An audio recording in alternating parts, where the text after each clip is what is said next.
Hola, soy Vanessa y voy a hablar sobre la obra de Castelao, ¡Qué talento! Pero antes de sumergirme en ella, pues es necesario hacer una breve introducción. Alfonso Daniel Rodríguez Castelao nació en Riancho el 29 de enero de 1886 y falleció en Buenos Aires el 7 de enero de 1950.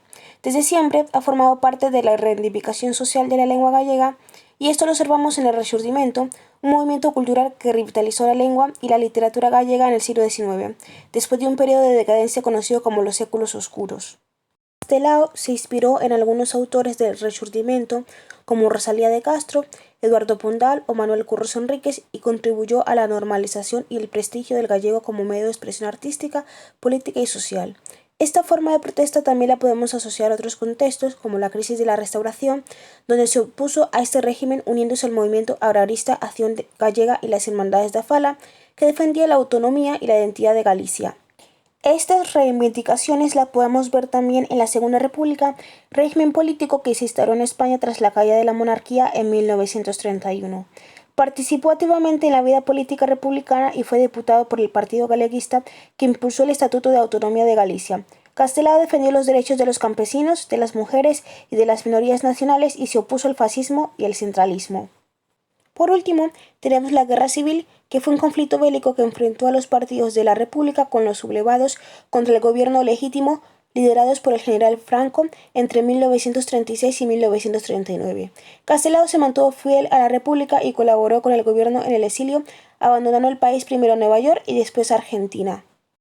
Enfocándonos en la obra ¡Qué talento!, esta caricatura forma parte de la serie de dibujos humorísticos titulada Cousas, que pertenece a la etapa del humor gráfico de Castelao, comprendida entre 1909 y 1936. Aunque Castelao no fue el pionero del humor gráfico gallego, se le considera el padre de esta manifestación artística en Galicia. Con la aparición de la revista Vida Gallega, inauguró la llamada Edad del Oro del humor gráfico gallego, basada en la galleguización de la caricatura modernista que había sido popularizada en Europa por la revista alemana Simplicissimus. Para hablar de esta obra tenemos que hablar de la clasificación lingüística. Dentro del numeroso grupo de los dibujos de Castelao que abordan de manera más o menos directa el contacto lingüístico entre el gallego y el castellano, se puede establecer una pequeña diferenciación o clasificación. Primero, los que presentan el texto del pie de la viñeta escrito en lengua gallega. Segundo, los que presentan el texto del pie escrito en lengua castellana. Y tercero, los que presentan el texto del pie en parte en lengua castellana y en parte en lengua gallega. En este caso, la elección del autor ya refleja la realidad del contacto de lenguas. Sin embargo, aquí podemos observar a los personajes que se les ridiculiza haciendo hablar en castellano. En cualquier de los tres casos, la perspectiva de Castelao es clara. El fenómeno de contacto entre el castellano y el gallego que se aprecia en Galicia es disglosia, no bilingüismo. El autor nos muestra cómo el uso de uno u otro idioma supone la diferencia de clase, de nivel cultural y de comportamiento de los personajes. La identificación lingüística realizada por Castelao es la siguiente. Hablan gallego los personajes que son caracterizados positivamente. Viene el labrador pobre y honrado, símbolo de la Galicia rural. Viene el intelectual galleguista. El castellano lo hablan los caciques, como en este caso, en muchos casos de forma incorrecta, por su bajo nivel cultural, las clases altas que no mantienen ninguna relación afectiva con el territorio gallego y los que quieren aparentar más de lo que son, es decir, aquellos personajes que él caracteriza de forma negativa. Por lo tanto, invierte la situación de valorización del uso de estas dos lenguas. Mientras que socialmente el gallego está mal visto y se considera lengua de pobres, incultos y analfabetos, Castelao le da en este dibujo el prestigio de las cualidades morales de aquellos personajes que lo emplean. En cuanto a su descripción, representa a 4 caciques, personajes que simbolizan el poder corrupto y opresor en la sociedad gallega. Castelao los ridiculiza con sus trajes elegantes, sus sombreros, sus puros y su lenguaje castellano.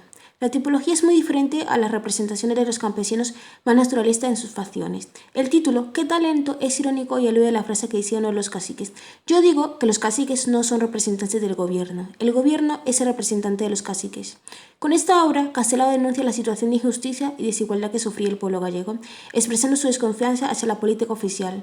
El caciquismo era uno de los grandes problemas del pueblo gallego y Castelao lanzó duras críticas contra ellos, haciéndoles protagonistas de sus dibujos como opresores de la sociedad. Vemos a un personaje que nos está mirando. Se trata de un individuo con bigote y sombrero de copa que mantiene una expresión seria, creando una conexión entre el espectador y el personaje, siendo una crítica de autoridad y de la clase dominante en Galicia. También vemos a otro personaje de espalda, el cual lleva un tabaco en la boca que se asocia con el poder, la riqueza y el estatus social, representando la posición dominante, cosa que también observamos con el bastón. En cuanto a la mesa, es un elemento central, pero no es necesaria para crear un propio espacio, ya que cada personaje se queda en su propio lugar. Por último, hablamos del dibujo. Se reduce al uso de una línea de ritmos curvos que forman figuras planas, pero a su vez muy expresivas. Esto se llama línea sintética, permitiendo captar la esencia de los personajes y transmitir su crítica social y política con humor e ironía.